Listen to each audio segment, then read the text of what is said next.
તો હેલો મિત્રો, સ્વાગત છે તમારું આપણા નવા વિડીયોમાં. અને વરસાદ બહુ પડે મિત્રો, અને આપણે આવ્યા ભેંસો ચારવા. મોબાઈલ આપણો વોટરપ્રૂફ નહીં, તો થોડોક વિડીયો આપણે બનાવવાના નહીં. તમે જોતા રહેજો મિત્રો, કેમ કે વરસાદ બહુ પડ્યો હોય, ઠંડી પણ લાગે, પવન પણ આવી રહ્યો છે. અને આપણી આ 5-6 ભેંસો હોય તો ખૂબ આ સારવાર લઈને આવ્યા. તમે જોઈ શકો છો મિત્રો, આ પાકનો બગાડ થઈ ગયો છે, પાણી ભરાઈ ગયા છે પાકમાં. આપણે તો 4-5 ડોબ આવે તો આપણે તો ભેંસો સારવાની છે જ્યાં સુધી સરતા સુધી. તો મિત્રો, તમારે વરસાદ કેવો છે કોમેન્ટ કરજો.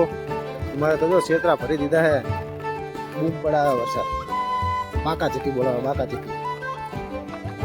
આપણી કેનાલ છે અમારા ગામની, નાની કેનાલ છે, મોટી કેનાલ આમ આગી આવી છે. ને વરસાદ અત્યારે થોડોક શાંત થઈ ગયો છે, છાંટા ચાલુ છે.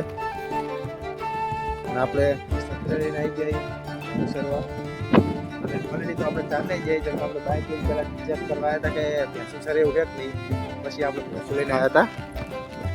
તો મિત્રો, કેવો લાગે આપણો વિડીયો? કેમ કે આપણે તો આવા જ વિડીયો બનાવશું. આપણે ભેંસો સારી તો આપણે બીજા કેવા વિડીયો બનાવીએ કહો. તો આવા નવા લોગ તમારે જોવા હોય તો આપણે ચેનલને સબસ્ક્રાઈબ કરજો, અને ના જોવા હોય તો પણ કંઈ વાંધો નહીં, ખાલી જોઈને લાઈક કરીને જતા રહેજો. બાકી વિડીયો જોવા બદલ તમારો ખૂબ આભાર. જય માતાજી, જય ભવાની. અને અંબાલાલ કાકાને કંઈક કહેવું હોય તો કોમેન્ટ કરજો. આપણે કોન્ટ્રાક્ટ છે એમનો, વરસાદ બંધ રખાવો હોય તો રખાઈ દઈએ, હવેથી બહાર ના જવાનું હોય તો બાકા સુધી બોલાવા દઈએ. શું કહેવું તમારું? તો ભલે તારે વિડીયો આટલે આપણે સમાપ્ત કરીએ. જય માતાજી, જય ભવાની, જય રામાબીર. આવજો ત્યારે.